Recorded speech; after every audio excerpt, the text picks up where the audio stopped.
All right, well, good afternoon, everyone. We're a little past 12 o'clock, so let's get started. My name is Nada Polywall with the Orange County Water District, and I'm really excited to welcome you to our webinar today, Optimizing Water Supply and Sustainability Through Technological Innovation. Just wanted to mention a couple things before we get started. We are in webinar mode, so attendees are muted to reduce background noise. Our webinar today is being recorded and it will be published on OCWD's YouTube channel. We will do our best to get to as many questions as we can today at the end of our presentation. So please use the Q&A box to submit any questions today on today's topic. And then lastly, if you think of something after, please email us at info@ocwd.com for any follow-up questions. And we'd love to get back to you if we're not able to get to any questions live today. So we'll try and do our best to get to as many as we can. So with that, I'd like to introduce our speakers for today. Lisa Haney is the Executive Director of Planning and Natural Resources at the Orange County Water District. She's a leader in strategic planning and innovative regional solutions who oversees the Planning and Natural Resources Department at the Orange County Water District. Under Lisa's oversight, these departments prepare districts' environmental documents, resource agency permit applications, groundwater management plan, long-term facilities plan, and conduct the district's natural resources management, watershed planning, and recharge planning. Lisa has more than 25 years of experience in public utilities and regulatory policy and compliance. Cheryl Parsons is the Natural Resources Director at the Orange County Water District, where she oversees a team of environmental specialists who conduct biological monitoring within the Prado Basin. Cheryl acts as the district liaison with regulatory agencies and collaborates with regional agencies and organizations to protect the natural resources of the Santa Ana River watershed. Cheryl studied environmental science and environmental studies and has a decade of experience working in wetland and riparian ecosystems. And last but not least, Ruhi Tusi is a visionary leader in the environmental and groundwater industry, bridging the gap between technology and traditional consulting through the use of artificial intelligence and data automation tools. As the founder of Apex Environmental and Water Resources, Mr. Tusi leverages his experience and extensive experience in tech industry network to provide efficient, cost-effective solutions for his clients. His expertise encompasses all aspects of environmental engineering, hydrogeology, subsurface investigation, remediation, and AI applications in water management. Really excited to hear from you all today. Lisa, I will hand it over to you to get us started. Okay, great. Thank you so much. I'm going to share my screen. Just make sure everyone can see that okay. Yep. Great. I'm so happy to have everyone joining us today. We're excited to talk about this project that we're working on. We're looking at using AI as an environmental regulatory solution.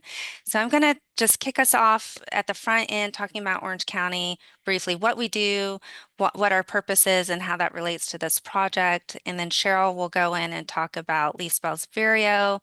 I'll talk about the project itself, and then Ruhi will explain how others can get started in AI and water and how he was able to pathfind us through this project. So move on to our next slide. Let's see. When my controls work. Oh, I have a delay. So OCWD at a glance. We are a groundwater wholesaler. We capture stormwater and we make our own water and we put that into a groundwater basin. And we use that as a local water supply for Central and North Orange County. We serve 19 cities and retail water districts in the area. And we're really proud to be a local source of water for our retailers. Our water portfolio is made up of different types of water, as I mentioned previously. We're really famous for our GWRS groundwater replenishment system, where we partner with Orange County Sanitation District next door, and we take their treated wastewater, we treat it even further, and we we put that back into the ground. The other part of our water supply is stormwater capture and use, and that's largely what we're going to talk about today.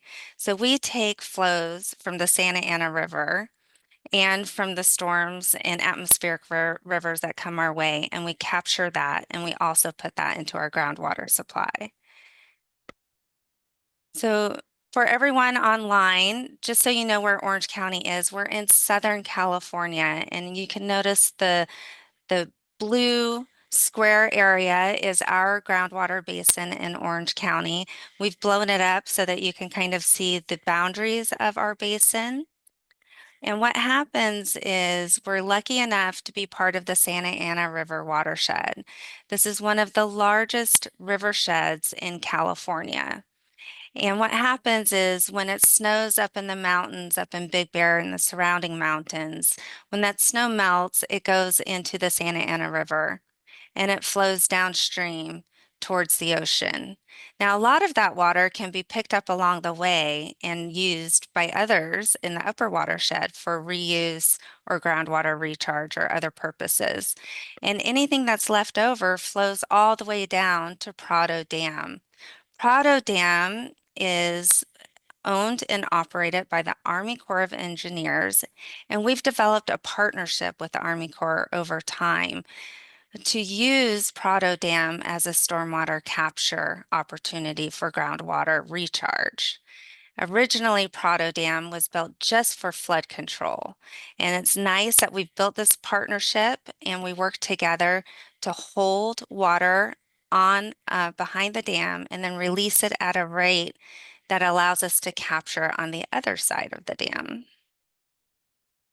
And what that looks like is this. So you'll see Prado Dam in the upper right corner.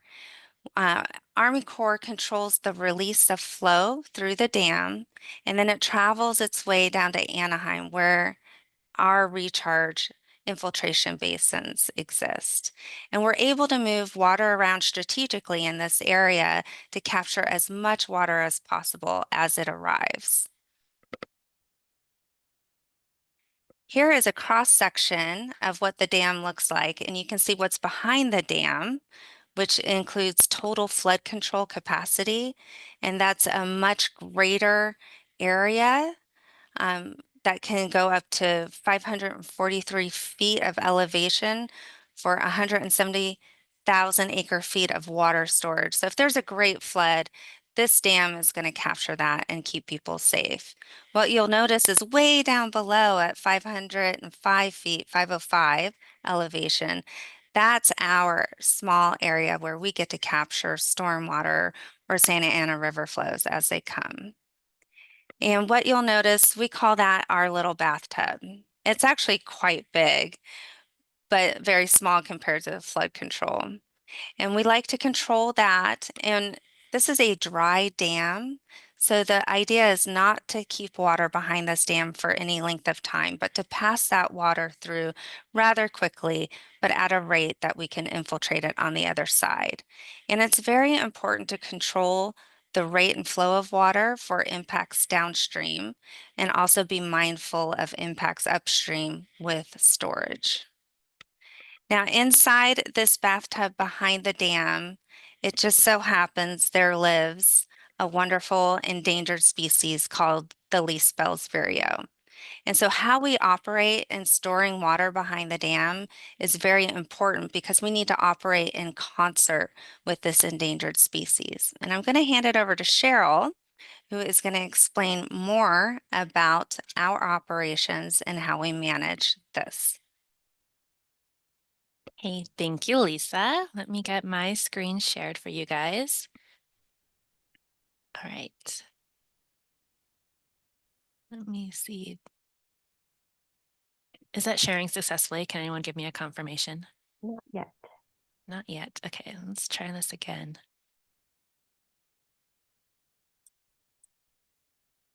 How about now? There you go. Awesome. Okay, 1 second.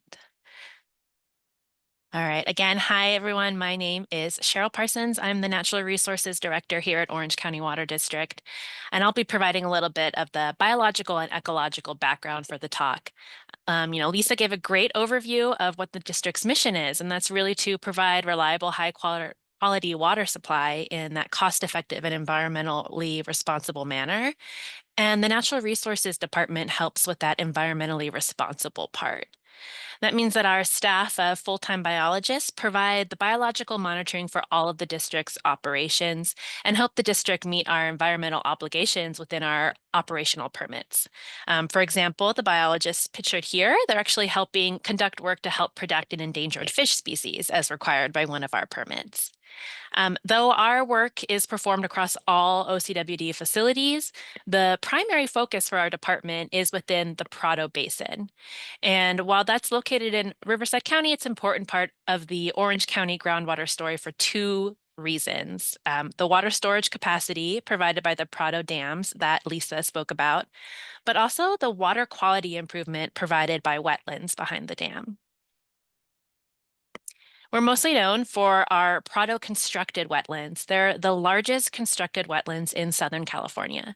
They were originally constructed as duck hunting ponds, but in the 90s, the district realized that the wetlands had the ability to remove nitrogen from the Santa Ana River, and we began to operate them to maximize that nitrogen reduction.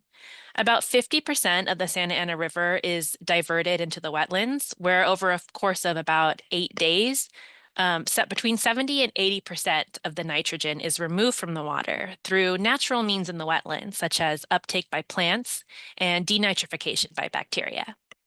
And though the Natural Resources Department does spend some time monitoring these wetlands to ensure that our operations aren't impacting the nesting wetland species, the majority of our work in Prado Basin takes place elsewhere. This is an aerial overview of the Prado Basin, and there's more to Prado Basin than just those constructed wetlands. The green strip of land that you can see coming from that northeast corner is the Santa Ana River and its associated riparian habitat. And the word riparian just means associated with a river. At almost the exact center of your screen here, this is that diversion where 50% of the water from the river is going to go through the constructed wetlands, but the rest is going to wind its way towards the dam through this riparian forest. That's basically all this green that you can see here in the basin. The riparian forest is also another type of wetland. It just differs from our constructed wetlands in a few key ways. And this entire basin, while it's 11,000 acres, a little more than that, about 4,000 acres of that are this native riparian forest, which is in fact the largest remaining riparian forest in Southern California. So like I said, we have two types of habitats. We've got those constructed wetlands, which are, definitely you're going to see more things like bulrush and cattails in there. We definitely try to make them be about 50% open water and 50% emergent vegetation, like those cattails and bulrush.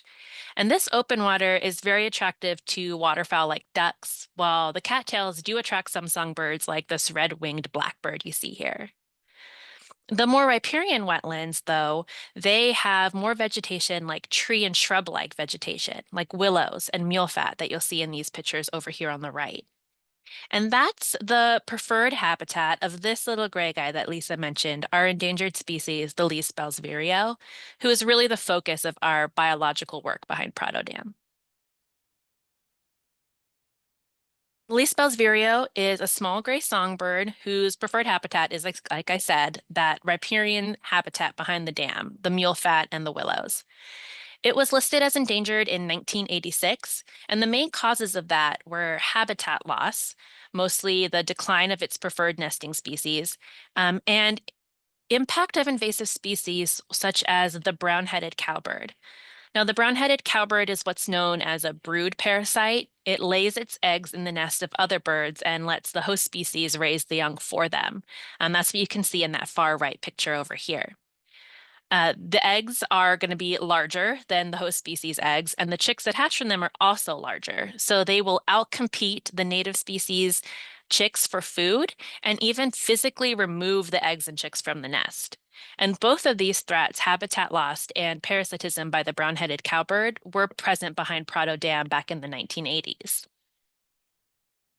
In fact, things got so bad that when the Vireo was first enlisted as endangered by the federal government in 1986, there are only 19 least Bell's Vireo territories within the entire Prado Basin and less than 300 territories in the entire state. In order to protect this endangered species, at OCWD, we engaged in several restoration and conservation actions. We did extensive habitat restoration. We have planted over 700 acres of riparian habitat in Prado Basin, as outlined in this map on the right. And we focused our efforts on attempting to eradicate Arundodonax, which is an invasive, fast-growing plant with no habitat value for our native species. These efforts provided more habitat for the least Bell's vireo that they can use to nest and directly combat that major threat of habitat loss. We also put out traps for cowbirds. So we bait them with food and live decoy cowbirds to attract their attention. And the cowbirds can fly into these traps, but they can't fly out. So then we can go in and remove them from the basin. Since 1986, our efforts have removed over 120,000 cowbirds from the Prado Basin. And when the least Bell's vireo were first listed as endangered back in 1986, the rate of nest parasitism in Prado Basin was 100%. Every single nest that we found for least Bell's vireo had a brown-headed cowbird egg in it. By 2023, that rate has dropped to only 1%. And we even had years where the rate has been 0%. So trapping these cowbirds has been a huge success for the least Bell's vireo. We also have a very extensive monitoring program to track not only the vireo population itself, but the health of the vegetation within the basin that serves as their habitat.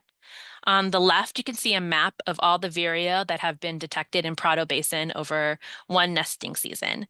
Each dot here is a vireo. So not only do we have a quantitative set of data, the counts of how many vireo they are, we have a spatial record for where the vireo are nesting. We also track the vegetation health in the basin by mapping changes in vegetation alliances. So on the right, you can see a vegetation map of Prado Basin. We revisit these areas year after year, and we can see areas where the vegetation is changing. For instance, are there areas where there's more willow and mulefat habitat or less mulefat and willow habitat? Or are the non-native grasses or areas where that arundo is growing, are they increasing over time? And with both of these monitoring efforts, we can see if there's changes in population or habitat over time. Oh, I don't know what happened, but it went away. Did it go away on your screen? It did. It did. So strange. I am no longer sharing my presentation. Let me figure this out. You're doing great, Cheryl. Thank you. Yeah, That just completely disappeared. I have no there, idea. there it is. It's back. Okay. Yes. So strange. We can look at that vegetation over time and the vireo population over time and see what those changes are and if we need to make any changes to our efforts in the area to protect the species. And that monitoring has provided us with really valuable data where we can see that, back in 1986, when I said there was only 19 territories in Prado Basin, today we have over 773 territories in Prado Basin. And that's actually one of the greatest recoveries of the vireo in the state. In fact, last year was a record year for both the vireo and for the district in two different ways. So like I said, record number of vireo, but also a record number of groundwater recharged in our basin. And a lot of that is due to the increased storage capacity that we were using behind Prado Dam. So it's an encouraging correlation between those numbers, both for the environment and our water supply. And we wouldn't have the evidence to support that without our extensive monitoring efforts. So Lisa's going to talk a little bit more about what our plans are for that data in the future and how we can use that monitoring and data to learn a little bit more about the species. So I'll hand it back over to you, Lisa. Great job, Cheryl. Okay, can everyone see my screen? Yep. Yeah, okay, great. So Cheryl did a fabulous job of explaining how we're trying to balance water supply and stormwater capture with environmental protection, and specifically the least Bell's vireo. Here you see a picture of Prado Dam, and this is the water that we're holding for water supply or water conservation behind the dam. This is our bathtub being full. It's fully inundated of water, and you can see it's covering up the vegetation. We know based on our data, and you have seen it just in what Cheryl presented, that the least bell Vireo population is thriving. We have the largest numbers we've ever seen, and they get larger every year. What we don't know, and the problem that we're trying to solve today, is how does inundation of water affect the vegetation and the habitat of the least bells Vireo?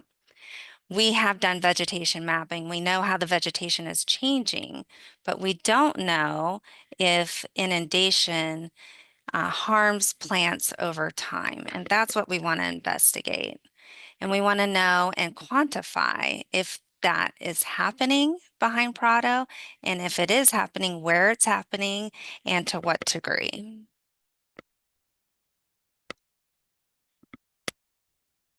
There's a delay in my button for moving to the next slide. Here we go. So I want to show you a picture. It's actually a video of what the Prado Basin looks like when there's no water in it. This is the bottom of our bathtub. And as Cheryl mentioned, we have two types of wetlands in this area. We have the constructed man-made wetlands, and then we have the natural riparian wetlands. And it's the natural riparian area where the least bells Vireo thrives. And by adding water, it sustains that riparian habitat and keeps it going. Prado Dam is essential to our water storage, but it's also a significant role in creating and maintaining the riparian habitat. And the digital twin will allow us to help visualize what's happening over time with inundation of water and habitat, specifically vegetation, the mule fat, and the willow trees that Cheryl mentioned. And we want to find this intersection between water conservation and biodiversity management.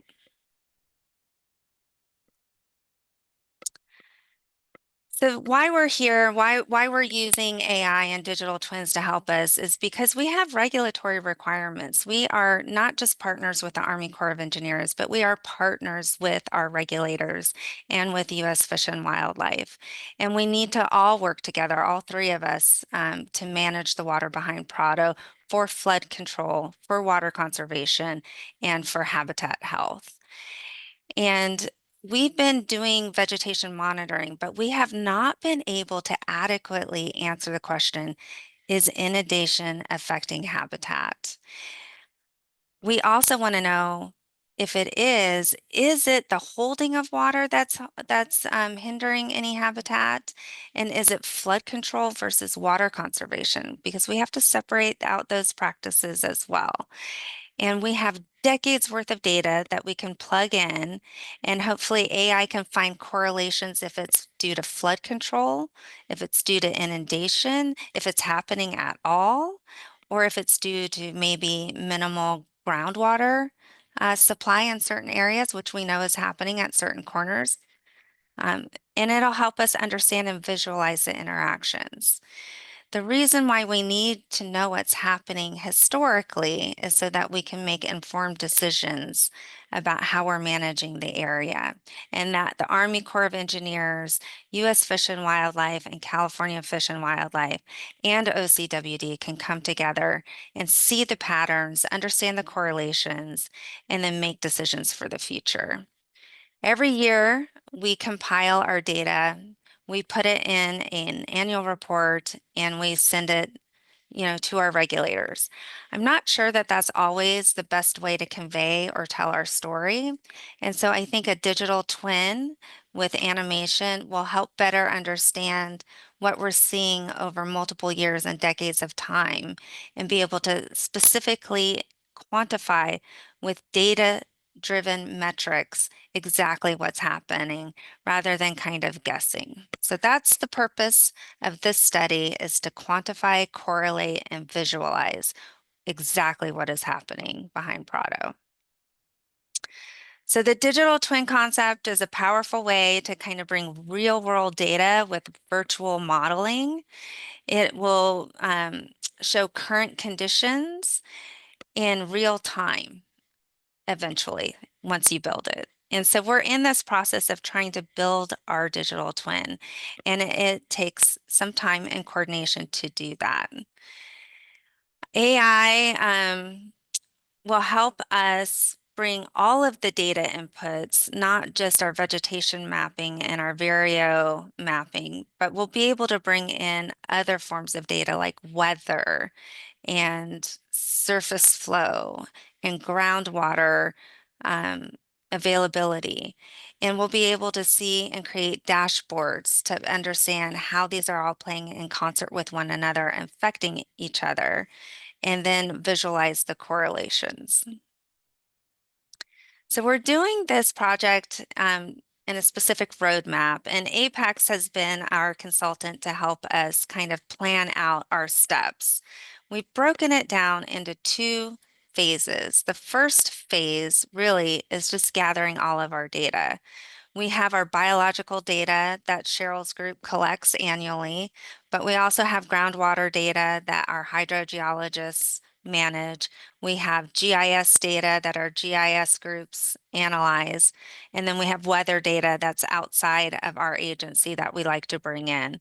And we're trying to think of all the things that we can to bring into this model that will help us. Even historic fire data, because we know we've lost vegetation due to fire as well. It wasn't due to inundation. So we need to be able to have that layer within this model. So bringing all of the departments together, centralizing all of our data, ground truthing our data to make sure we all understand it and it's accurate is the largest part of getting started.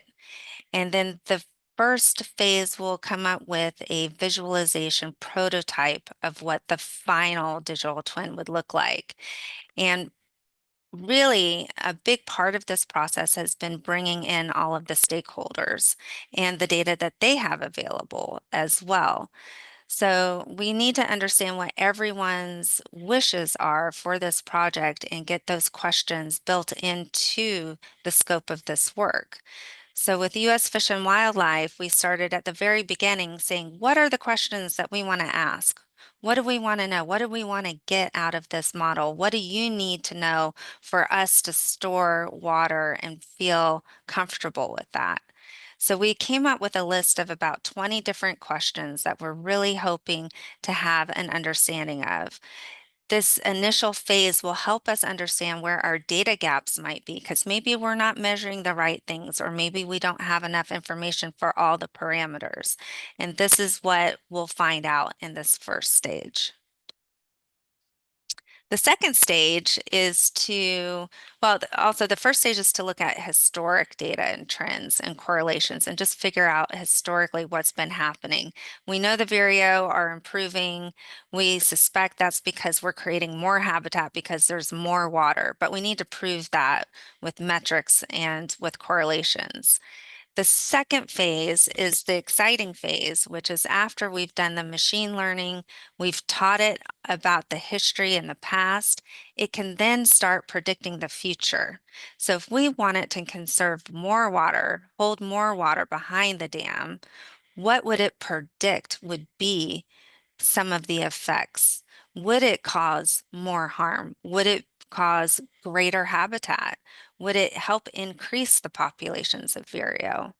All of these predictive type tools could be very beneficial for planning future projects related to water conservation. And this is our sneak peek at a visualization using a digital twin format. And what I'd like to highlight is for this one, we've just put 3 types of data up here. We have groundwater, we have surface flow, and then stormwater data. And what you'll notice is that there's a red line off to the left that's on the graphs, and I'm going to hit play. And you're going to see this red line start moving through the data points. And this represents 1 year's worth of data. And you're going to see that on the picture, the vegetation will get darker and lighter green. You'll see blue representing the water that's coming in at different times of the year at Prado Basin. And then you'll see a static overlay of all of the nests for Vireo that year. And I think what you'll notice is that the Vireo are pretty equitably everywhere except for the constructed wetlands.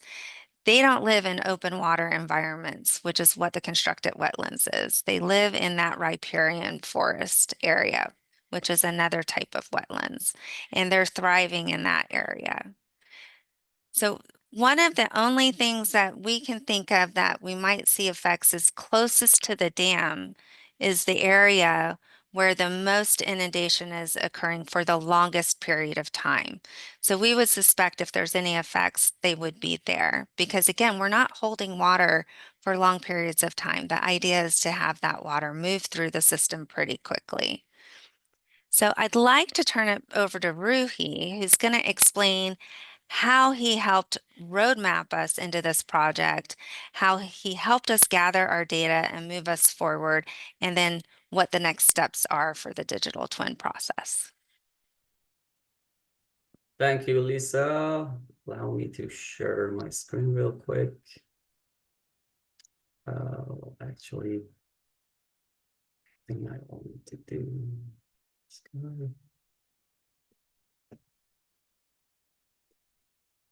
Okay.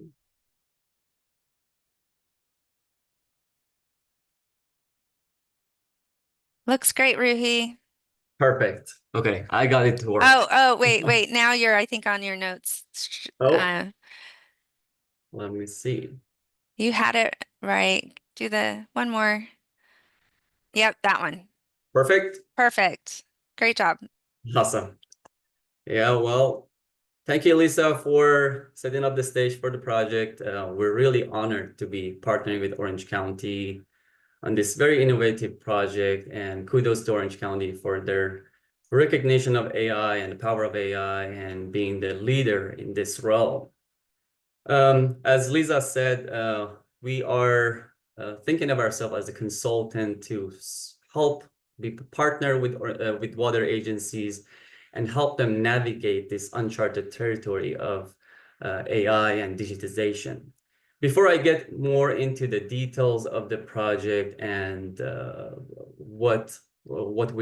how can you get ready for your own AI project, just wanted to give you some real high-level definition of AI and machine learning. I know a lot of you have heard of it probably, but AI is really the overarching realm of teaching computers, automating the computers to do human work, to utilize kind of replicate human intelligence. And machine learning is a subset of AI where we teach machines to learn from the data, and we utilize different mathematical models and algorithms to decipher the patterns from the data sets and see what the patterns are. So for example, for this project, we are using machine learning models to correlate the relationship between the water inundation and the bird and vegetation response to that. But why AI? What's up with the hype about AI? Well, all in all, AI can help us reduce the cost of operations and reduce the pressure on our workforce, and at the same time, enhance the accuracy and the precision of our work. So in this particular project, we are utilizing AI, the power of AI, to identify the patterns of how the bird and vegetation responding to the water inundation effects and make an informed decision for the regulatory compliance. And I know there's a lot of fear about AI. It's going to replace my job. It's going to take our job. Oh, well, you probably have heard AI is not going to replace your job. The person who knows how to utilize AI is going to. And I wanted to reiterate that AI can only regenerate based on available data and doesn't have the power to envision and create out of nowhere. And that's the power of us to basically direct and guide the work of AI. And we need experts to understand and QA/QC the results that comes out of the AI model and make sure that it's not hallucinating and making wrong predictions. For you to think about where you can think about AI, I just want to put some seeds in your mind. Well, where the understanding of physics is difficult, that's where AI excels. For example, for this project, it is very difficult to mathematically, numerically quantify the correlation between the water inundation, the bird response, and the habitat response. And that's where AI excels, because it doesn't need to understand the physics. It only needs the indicating data and finding the patterns between those. That's the power of AI. And where you have large data sets to go through and get your analysis out of it, that's where AI also excels. Because, for example, for this project, we have million rows of data from different departments, different agencies, and going through all of that is a difficult task for a human being, and AI excels in that realm. And at the same time, if there is a need for making real-time decision-making, for Prado operations, storm comes, U.S. Army Corps and Orange County have to decide how much water release, how much water capture. So having access to a real-time tool that gives them a visualization of the processes and what's going on is very valuable and can help to make a very informed decision on the fly. But what is the first step to get a project like this started? And I want you to, if you want to think about AI, you need to start by collecting all of your data and centralizing all of that in one platform and making sure everything is clean, everything is pre-processed, there's no gap in it. So once you have that in one centralized place, then you can start thinking about running your advanced analytics, and feed it to your machine learning models. One of the best practices we discovered through our experience is developing a data dictionary. And before I explain what is a data dictionary, I know we don't have a chat function here, but I want to think for yourself, what does water conservation mean to you? And I think, and before I started working with Orange County even, water conservation meant reducing water usage, reducing the demand from the customer point of view. But for Orange County Water District, water conservation means preserving water behind the Prado Dam for a storm to recharge the basin later on. So data dictionary is a tool to make sure everybody agrees on the definitions of the data, the fields that you have, and also runs an analysis of the data. What do you have? What are the gaps that you have? Is the quality of data is good or not? And basically defining the different fields of data for the stakeholders and making sure everybody is on the same page when you want to start building your database and working on your project. And I'm proud to say that Apex developed a proprietary code that we automated the process of developing a data dictionary. Usually it takes months and months of reviewing data, going through it, making sure there is no gap in there. But with our automated code, we are able to develop this data dictionary within a few weeks.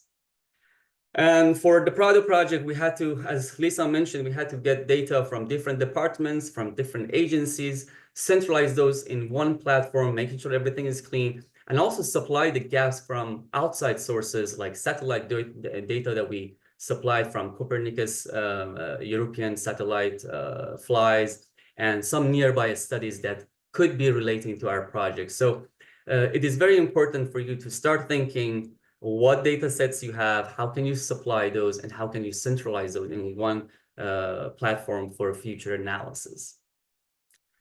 So the way that we develop machine learning models, I just want to give you a very high level overview of this schematic and how it works. So once we have where we have the actual data, we divide those to the training sets and the validation sets. So about 75%, that's a rule of thumb that works in the industry. We take 75% of the data, we feed it to the machine learning algorithm, and we try to, the machine deciphers the patterns and extract the patterns out of the data. And once it does that, it cross-validated with the other 25% of the actual data you have to make sure it's doing the right job. And this area that you see, this nodes that you see here is a replication of a neural network, which is a replication of a human brain. The blue dots are the input layer, input data that you give it. And the hidden layers are basically the mathematical algorithms and iterations that goes between the data to find the best correlation. And that's the beauty of AI, because simultaneously reviews all the correlations that is possible between all the data and doesn't just go one by one.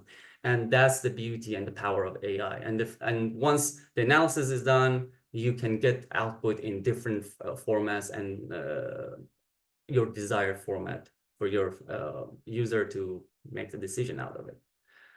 For the Prado project, in our phase 1, we're delivering a smart data sheet, a smart sheet that is a dashboard, has the dashboards of different data sets and the results. And the user can easily select what type of data they want to see and what kind of analysis results they want to interact with. And the beauty of a smart sheet is that they are connected together. So data is not isolated from each other. They talk and they're correlated in the back end, and you can find the correlations between various data sets. And also another important aspect of a smart sheet is to have the cybersecurity component of it, because as you know, the water data are very sensitive. So OCWD has the power to select who can get access in what level of the data with this tool that we're providing for them. And this is just a visualization of how a full digital twin would be looking like. Lisa showed you the animation that you saw here, but if OCWD choose the option of developing a full-on digital twin when it has access to all the data in a real-time basis, the user can come to the digital twin, select their type of data, choose their date range, and see the data immediately visualized for them. So make the decision really easily. But I want to tell you what kind of infrastructure you would be needing for a full-on digital twin. So a digital twin requires both software and hardware components. And the hardware component could be divided in two sections. The physical tools that we utilize for collecting our samples on a day-to-day basis.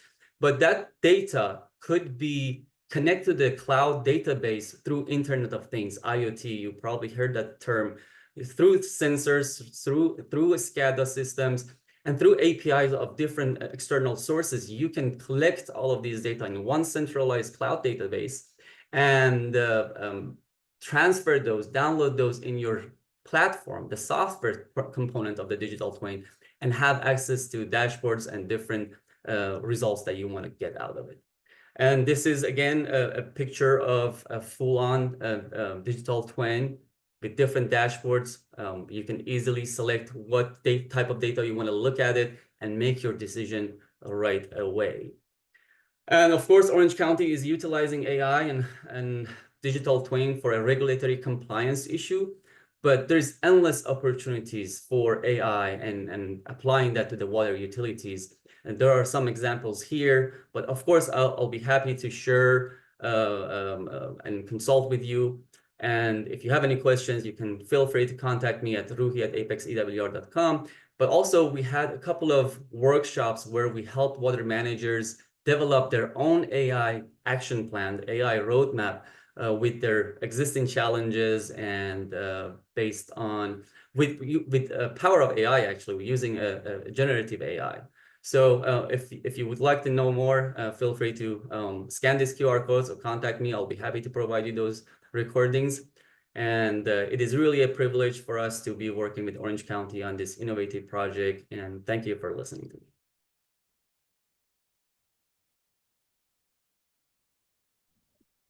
Awesome. Thank you so much to all our speakers, Ruhi, Cheryl, and Lisa. That was amazing. I do want to just remind the audience, we'll jump into our Q&A right now. We're going to do our best to get to as many questions we have today. We have some time though. But if For any case we're not able to get to your question, please do email us or please do write your name and an email address next to your question so we know we could follow up with you after. But we have some questions in the Q&A box that I'll get to now, but I encourage all our attendees to go ahead and type any other questions that you might have for our great speakers today. I want to take this, I want to actually direct this question to Lisa first. This was a great question asked during your initial presentation. How do you communicate with the rest of the Santa Ana watershed member agencies? You know what? We have a great partnership. We have SAPA, which is a JPA, and they really help bring the whole watershed together to talk about joint issues and partnerships. We're always looking to work through SAPA to find projects that help all of us. And so Jeff Mosier is the general manager of SAPA and does a great job bringing us all together. Thank you, Lisa. Cheryl, I want to give this question to you. It was around the time that you were talking about the cowbirds. What happens to the cowbirds that are trapped? Yeah, so our cowbird traps are contracted out to different consultants who put out the traps and collect the birds from there. Some can be used as bait birds for future traps. The majority, though, are euthanized. They're not native to this part of the United States. They're like the Great Plains area native. They actually evolved to follow the buffalo around and the bison that were in the middle of the country, but made their way to California with the dairy industry and the cattle industry.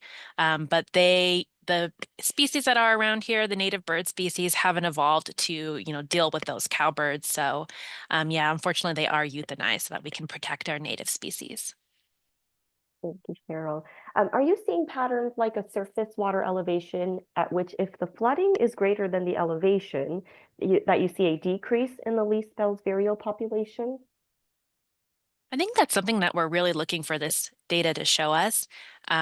We have consistently seen an increase in the Vireo population. Ruhi, I saw that you unmuted if you wanted to take a answer at that too.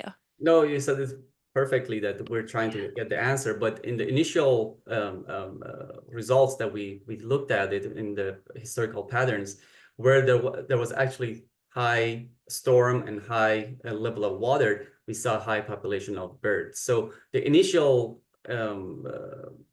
visualization of the data shows actually that there is a good correlation, but we still haven't got to that elevation level. Great. How is the inundation period currently being determined and controlled behind the dam for the purpose of nitrogen removal? I'll take that. That's a kind of interesting question. So nitrogen removal through the wetlands is a completely separate process than stormwater capture and use or inundation. Nitrogen removal historically was very much needed in the watershed because we had so many dairy farms out in the area. But over time, those dairies have dissipated and nitrogen levels are no longer what they used to be. And the need for nitrogen removal has actually just seemed to have gone away. The wetlands still function in that purpose, but the water quality parameters are showing. We just did a study on this actually a few months ago, showing that the water quality parameters for that are just exactly where they need to be, and we're not needing to treat for that anymore because they're just naturally in a good place.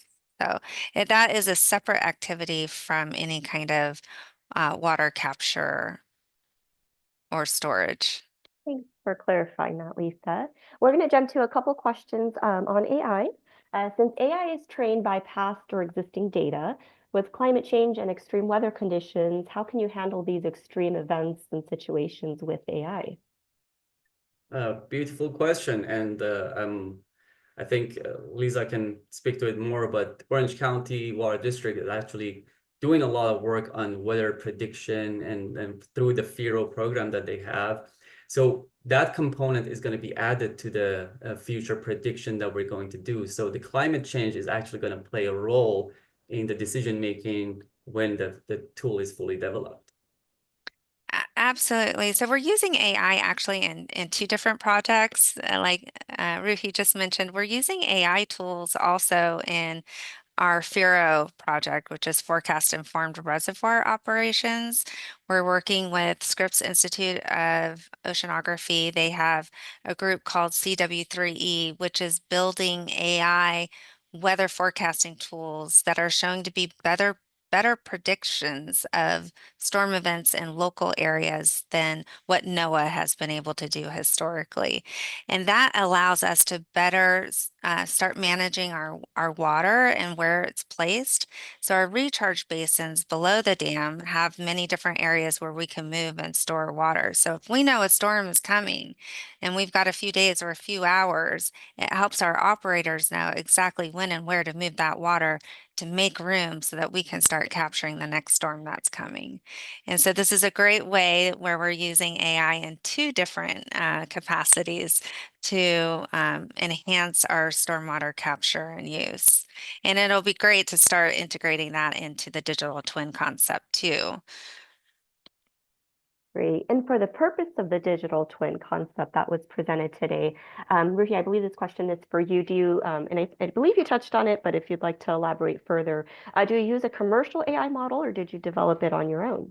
Oh, we actually have a great partner that we're using our patented developed optimization algorithms, and it is developed internally. So we're not using commercial tools, but we do have the option of when fully developing the digital twin, we can incorporate some of the other commercially available tools, connect them together, and have a tool that is talking to other AI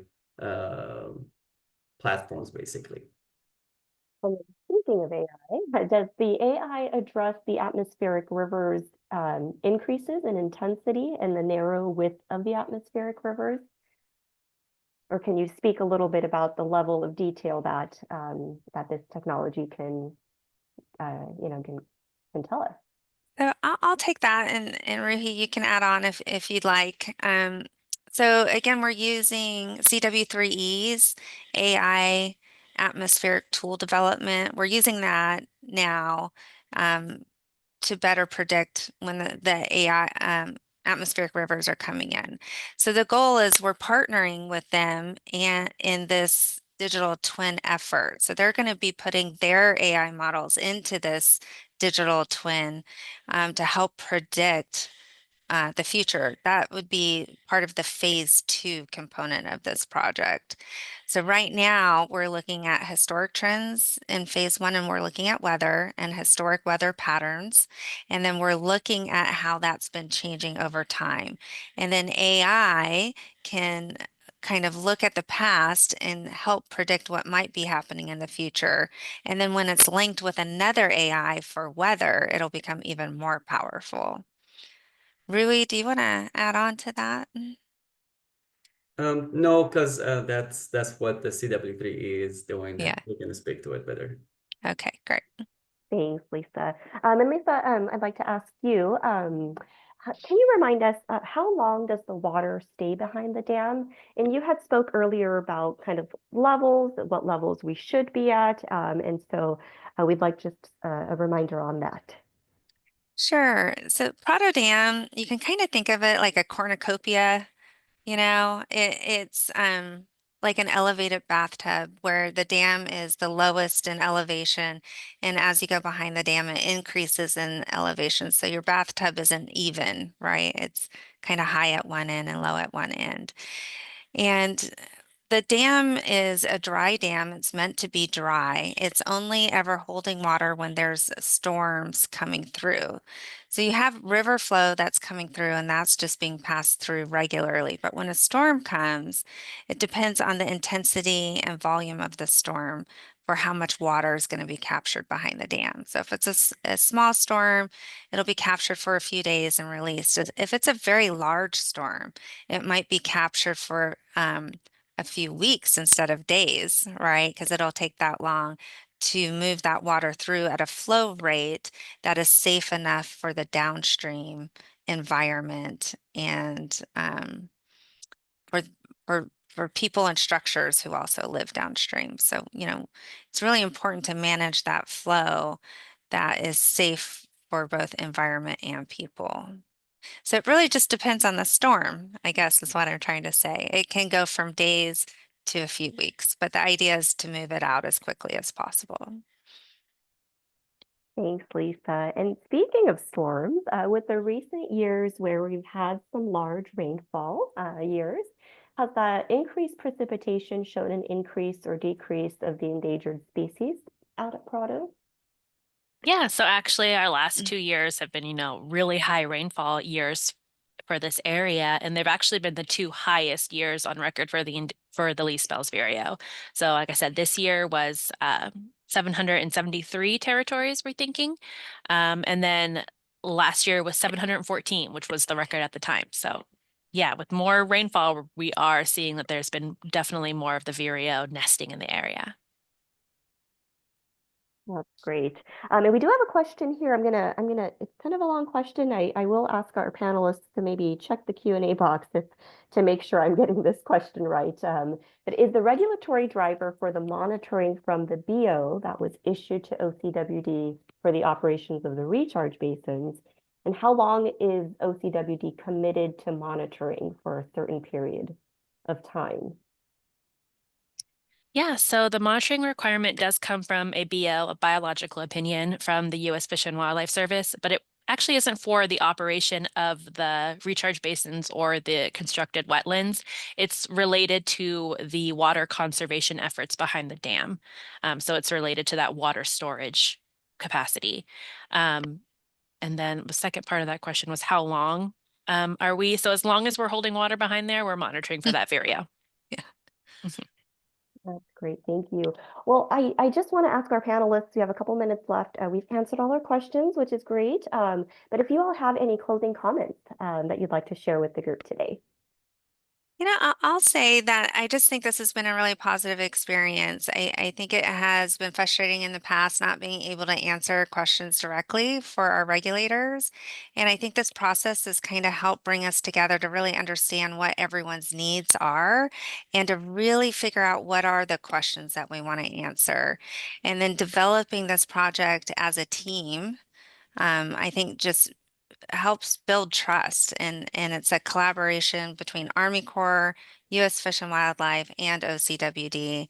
And I think it just helps bring us all together to do good work to increase our water capture and protect the environment.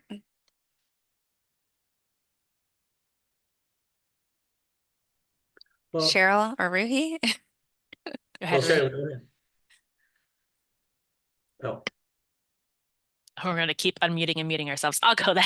I was just going to say, it's encouraging. I'm excited to see kind of what this model can hold for us in the future. We've been seeing the least spells Vireo recover more and more and more, and we're excited to see if that population can make its way to possibly becoming delisted and no longer endangered in Southern California. So it's exciting. Well, and we're very excited to be part of this process, and kudos to Orange County for recognizing the power of AI and taking the first steps to lead our industry. So it takes, as Lisa said, it takes a collaborative effort, and it requires a lot of communication and open-mindedness to be able to develop a tool and transform our industry to more digitized and more efficient way of doing things. And I'll just end with, as water agencies, it's so important to be able to tell our story, right? Not just file annual reports with a bunch of data. I think these visualization opportunities really help convey to all stakeholders what our water story is. And I think this is a great new exciting tool to do that. That's so great. Thank you so much. I know we're at the top of the hour. Lisa, Cheryl, Ruhi, I just wanted to say thank you so much. What an incredible presentation. And what I'm most excited about is it sounds like there's a lot more to come. So please, please let's all stay tuned in. And I know we'll be, following how this progresses. So thank you again to all our speakers and all our attendees for joining today. A friendly reminder that this webinar is being, is recorded and will be posted on the OCWD YouTube page. We hope you enjoyed it. Thank you very much and have a great day, everyone. Thank you. Thank Thank you, very everyone. much.